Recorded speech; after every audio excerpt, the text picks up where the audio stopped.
Students, क्या हाल आपका। आशा करता हूं अच्छे होंगे, स्वस्थ होंगे। और आज का वीडियो आपके लिए इंपॉर्टेंट क्यों है कि एसएससी सीजीएल 2025 में जो थोड़ी सी भी लापरवाही आपके द्वारा हो जाती है तो आपको शायद वो ड्रीम पोस्ट ना मिले जो आप चाह रहे हैं। तो इसलिए अगर चैनल पर नए हैं तो चैनल पर सब्सक्राइब करें, वीडियो को लाइक करें और शेयर करें और वीडियो को पूरा देखें, क्योंकि तभी आप पूरी इस एसएससी सीजीएल 2025 की पूरी थिंकिंग को समझ पाएंगे। क्योंकि अभी मेंस होने वाला है और मेंस एक ही डेट में है, मतलब 18 जनवरी को मेंस है और बच्चे लग रहे हैं।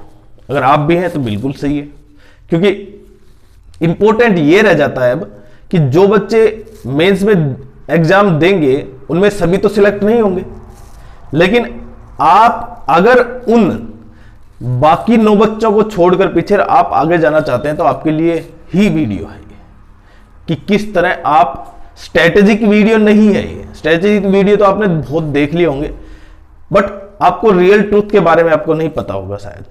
देखिए, जब एग्जाम होगा जो 2024 का पिछला एग्जाम हुआ था सीजीएल टीयर 2, वो 2 शिफ्ट में एग्जाम हुआ था, मतलब 2 दिन अलग अलग एग्जाम हुआ था, 18 और 20 को। और इसकी वजह से कुछ क्वेश्चन गलत आए थे, 9 और 10 क्वेश्चन के आसपास गलत थे और उनके मार्क्स सबको मिले थे। और सबसे इंपॉर्टेंट 2025 में टीयर 1 में कितने गलत क्वेश्चन आए, वो एसएससी ने कितने डिस्क्लोज किए, कितने नहीं, उन पॉइंटों पर। 2025 का जो सीजीएल मेंस होगा 2026 में, उसमें कितने होने की संभावना है। ऐसा नहीं है कि मैं पहले ही बता रहा हूं कि इतने क्वेश्चन गलत आएंगे, ऐसा बिल्कुल नहीं है, लेकिन वो कितना इंपैक्ट करेंगे वो समझे आप और किस तरह आप उससे बच सकते हैं। दूसरा पॉइंट कि आपने देखा जो सीपीटी पोस्ट है, सीपीटी जिसमें कंप्यूटर प्रेफरेंसेस ज्यादा चाहिए, वो कौन सी पोस्ट है। क्योंकि जैसे एग्जाम होता है आपको क्या मिलेगा, पोस्ट प्रेफरेंस फॉर्म मिलेगा और वो आपको भरना होगा। और उनके लिए इंपॉर्टेंट हो जाता है कि जो कैंडिडेट ये फॉर्म भरने के बाद, क्योंकि देखिए 2 चीज पोस्ट मैंने बताई भी थी, एक तो होम कैडर और दूसरी पोस्ट, इन पर डिपेंड करता है। और अब की बार कहीं ना कहीं मैंने बताया था कि 4600 ग्रेड पे के बाद जो 4200 की वैकेंसी है, कहीं ना कहीं ऑफिस सुपरिटेंडेंट वो काफी इंपैक्ट करेंगी जीएसटी इंस्पेक्टर के लिए।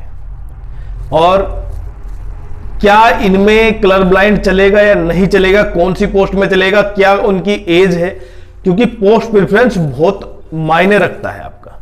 आपके कम मार्क्स होंगे लेकिन तब भी कई बार अच्छी पोस्ट मिल जाती है, और कई बार मार्क्स अच्छे होने के बावजूद भी अगर आपने पोस्ट प्रेफरेंस में थोड़ा सा इधर से उधर कर दिया तो आप फिर शायद 2026 का एसएससी सीजीएल देने को तैयार हो जाएंगे। क्यों? क्योंकि वो आपकी ड्रीम पोस्ट नहीं मिल पाई। तो इसलिए इस वीडियो में हम इन्हीं टॉपिक पर डिस्कस करेंगे। देखिए, जब एसएससी ने नोटिफिकेशन निकाला तो आपने केवल ये देखा कि इसमें कौन कौन सी पोस्ट आती है, आपने ये नहीं देखा कि इसमें कौन सी कितनी पोस्टों में एज क्वालिफिकेशन कितनी है। मतलब देखिए, कुछ पोस्टों में है 20 से 30 साल के लिए। देखिए ध्यान से, यहां पर एएफएचक्यू हो सकता है, रेलवे में एएसओ असिस्टेंट सेक्शन ऑफिसर की बात कर रहा हूं मैं। उसके अलावा यहां पर इंटेलिजेंस ब्यूरो के लिए तो 18 से 30 ही है, बट जो एक्स्ट्रा अफेयर्स मिनिस्ट्री में एएसओ होते हैं उनके लिए सीएसएस में, सेंट्रल सेक्रेटरी सर्विस में कहीं ना कहीं कितनी होती है, 20 से 30। तो ये आपको ध्यान रखना है। बाकी जो सर्विस है सब में, और सीरियस फ्रॉड इन्वेस्टिगेशन ऑफिसर में भी कहीं ना कहीं ये एज है। उसके अलावा बाकी में 18 से 30, ग्रुप 4600 ग्रेड पे 4600 और 4200 में कहीं ना कहीं जैसे हम उससे नीचे आते हैं 2800 ग्रेड पे में, वो 18 से 27 हो जाती है, और 4600 और 2400 में भी वही रहे। ये तो आपको क्लियर है। लेकिन अब सीपीटी पोस्ट के लिए क्या कर रखा है कि जो सीपीटी पोस्ट है, आपका जो कंप्यूटर टेस्ट होगा उसमें से क्वालिफाई मार्क्स चाहिए। क्वालिफाई करना है आपको, 15 मिनट का टेस्ट है आपका, और ये सबसे इंपॉर्टेंट है। एक क्वेश्चन 3 मार्क्स का है, 20 क्वेश्चन मिलते हैं आपको। आप क्वालिफाई होंगे, लेकिन जो सीपीटी पोस्ट है जहां पर कंप्यूटर प्रेफरेंस टेस्ट ज्यादा मायने रखता है, उनके लिए क्वालिफाई नेचर नहीं होगा। वहां पर जो कट ऑफ होगी वो एसएससी डिसाइड करेगी, मतलब जो अपर लेवल होगा, नॉर्मल से अपर लेवल। और यही बात किसमें बताई गई है, DST data entry speed test में भी बताई गई है। वो भी कंपलसरी है, क्वालिफाई है, लेकिन कुछ के लिए जो एरर परसेंटेज दे रखा है, बाकी के लिए एरर परसेंटेज का लेवल और हाई है, मतलब वहां पर और कम होना चाहिए, तभी आप उन पोस्टों के लिए एलिजिबल होंगे। क्योंकि ये सबसे एक बड़ा भ्रम है कि दिखा दी आपको सारी पोस्टें, लेकिन उनमें से बहुत से कैंडिडेट, जैसे सीबीआई सब इंस्पेक्टर है, उसके लिए एज 20 से 30 साल होनी चाहिए। तो ये जो हर चीज आपके सामने दिखाई जा रही है ना, वो एक्चुअल में आप सभी पोस्टों को काउंट मत करें, क्योंकि जो चीज आपके काम की नहीं है वो आप चीज बाहर करते जाएं। जैसे आप फिजिकली हैंडीकैप है, वो सारी वो पोस्टें बाहर कर दें जो इसमें मेंशन, जहां पर फिजिकल होगी। हालांकि उससे संबंधित वीडियो बनाएंगे, लेकिन आज का वीडियो इसलिए इंपॉर्टेंट है कि आपको अब की बार एसएससी सीजीएल में कितने मार्क्स, कितना परसेंटाइल जरूरत है जिससे कि आपका सिलेक्शन हो। और क्योंकि ये आपने पहले भी बताया गया था हमने कि लगभग जो कैंडिडेट यहां पर होंगे उनमें से बहुत से कैंडिडेट ऐसे होंगे जो रिपीट एग्जाम दे रहे होंगे, और ये हर साल होता है। लेकिन ये सिंपल सा टॉपिक समझे आप कि अगर एग्जाम में 2 या 3 क्वेश्चन भी, मेंस एग्जाम्स की बात कर रहा हूं मैं, मेंस एग्जाम में अगर 2 से 3 क्वेश्चन भी गलत आ जाते हैं तो वो इंपैक्ट कैसे करेंगे। जैसे आपको लग रहा, आपने लगा कि आप क्वेश्चन सोल्व कर रहे हैं और आपकी वैल्यू, आपने इतना अच्छा लेवल की प्रैक्टिस कर रखी है, लेकिन उसके बावजूद भी क्वेश्चन गलत आ रहा है, 2 बार किया आपने, क्वेश्चन गलत आया है, तो इसका अर्थ है वहां पर उस क्वेश्चन को आप अटेम्प्ट ही ना करें। देखिए बहुत से अच्छे ऐसे कैंडिडेट होंगे जो लास्ट तक नहीं पहुंचेंगे, और हो सकता है वो रॉन्ग क्वेश्चन वहीं पर हो, तो उनको तो मार्क्स मिल गए हो। लेकिन जिन्होंने वो क्वेश्चन अटेम्प्ट किया और अभी, चाहे वो क्वेश्चन रॉन्ग था, लेकिन अभी एसएससी ने वो क्वेश्चन का ऑप्शन टिक कर रखा है सही, आपको मार्क्स मिल रहे हैं। जब आंसर की आई, आपने मैच किया, मेरे तो मार्क्स करीबन 9 मार्क्स ज्यादा है, लेकिन जब फाइनल आंसर की आएगी, रिजल्ट आउट होगा, तब आपको लगेगा कि नॉर्मलाइजेशन तो था ही नहीं, मेरे मार्क्स कैंसिल कैसे हुए। वो कारण ये था। रॉन्ग क्वेश्चन के मार्क्स सबको मिलते हैं, ये बात सही है, लेकिन अगर आपका मार्क्स पहले से ही दिया हुआ है और दूसरों के मार्क्स वो नहीं दे रखा है, रॉन्ग क्वेश्चन का आंसर के मार्क्स, तब फिर डिफरेंस आएगा और वो लास्ट जो रिजल्ट आउट होगा उसमें होगा। तो अब मैं मेन पॉइंट पे आता हूं कि लगभग 2025 का जो 18 जनवरी को है, उसमें आपका कितने मार्क्स होने चाहिए जिससे कि आपका सिलेक्शन हो 4600, 4200, 2800 या 2400 ग्रेड पे में। देखिए हमने बता दिया था, हालांकि जीएसटी इंस्पेक्टर के लिए अब की बार कहीं ना कहीं कट ऑफ डाउन होगी, और ये बहुत इंपॉर्टेंट है। जो 1300 प्लस वैकेंसी है ना जीएसटी इंस्पेक्टर की, वो डाउन क्यों होगी? क्योंकि ऑफिस सुपरिटेंडेंट की वैकेंसी काफी ज्यादा है और जो 4200 ग्रेड पे में है, लेकिन बहुत से कैंडिडेट ऐसे होंगे जो होम कैडर चुनेंगे, जैसे दिल्ली, लखनऊ, नॉर्थ इंडिया में तो है ही वैकेंसी ठीक ठाक, दिल्ली में 800 प्लस के आसपास वैकेंसी। तो वो कैंडिडेट जो जीएसटी इंस्पेक्टर बनना चाहते थे लेकिन साउथ में नहीं जाना चाहते थे, अब वो क्या करेंगे? ऑफिस सुपरिटेंडेंट चुनेंगे वो दिल्ली में, क्योंकि नेक्स्ट स्टेज पर क्या हो जाएंगे? वो इनकम टैक्स इंस्पेक्टर बन जाएंगे 5 साल में, कोई दिक्कत नहीं है, क्योंकि जब आप घर के पास होते हैं आपकी जॉब होती है, वो बेस्ट होती है आपके लिए।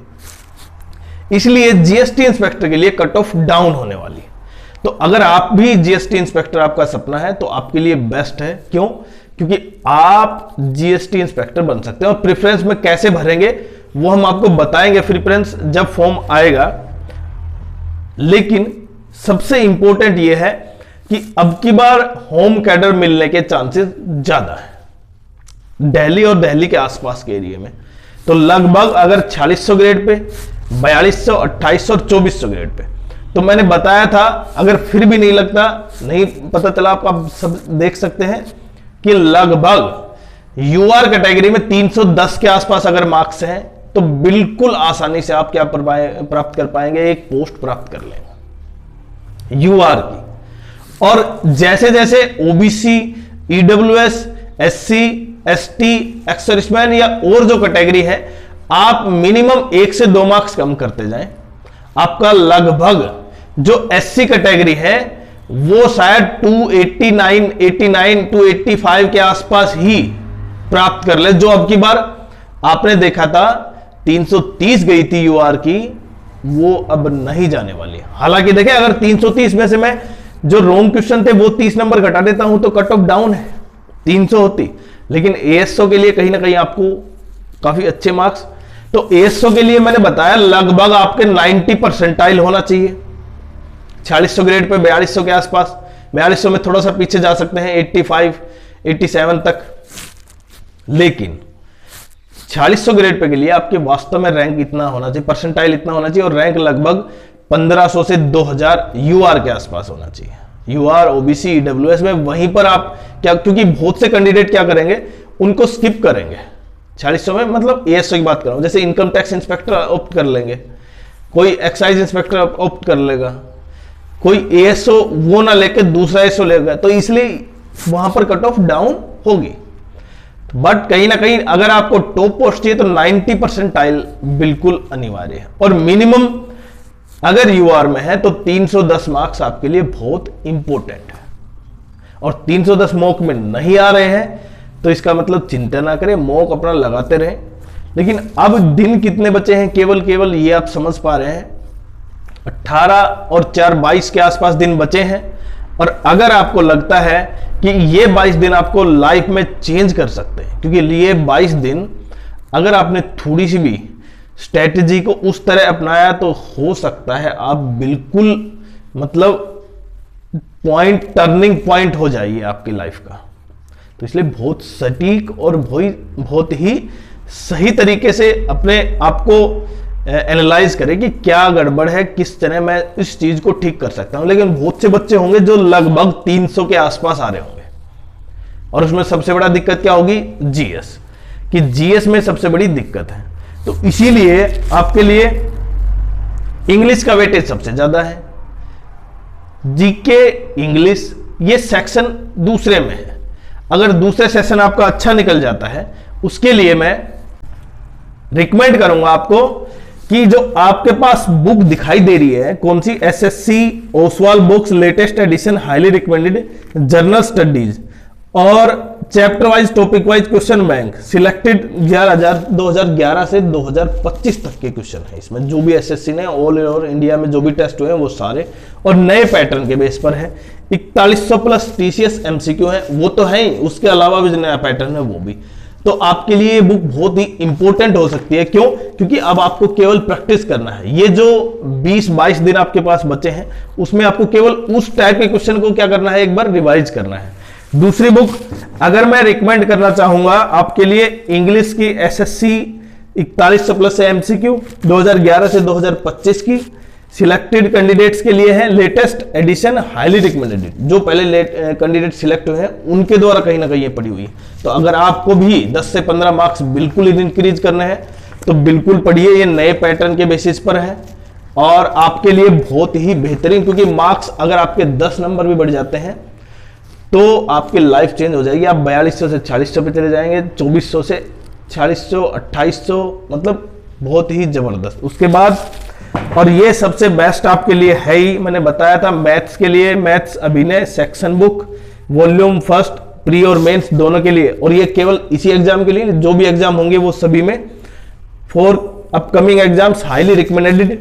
और देखिए बाइलैंग्वेज है, और ये अभिनय शर्मा द्वारा, क्योंकि इसमें प्रैक्टिस में क्या है पता है आपको, जैसे आप इसकी बुक को चेक करवाएंगे, क्वेश्चन करते हैं प्रत्येक सेक्शन में, उसके सामने क्यूआर कोड है, और क्यूआर कोड पर जाते ही आप क्या मिलेगा, केवल उसी क्वेश्चन का वीडियो, और आपके लिए टाइम खराब नहीं होगा। और अगर ये तीनों चारों बुक आपको मिलकर अगर 10 से 12 मार्क्स भी बढ़ा देती हैं तो आप मान सकते हैं कि केवल ये, और अगर आप डिस्क्रिप्शन बॉक्स में जो कोड दिए हैं उसका यूज करते हैं तो आपको 50% तक इन पर डिस्काउंट मिलेगा, जो कि सबसे बेस्ट होगा।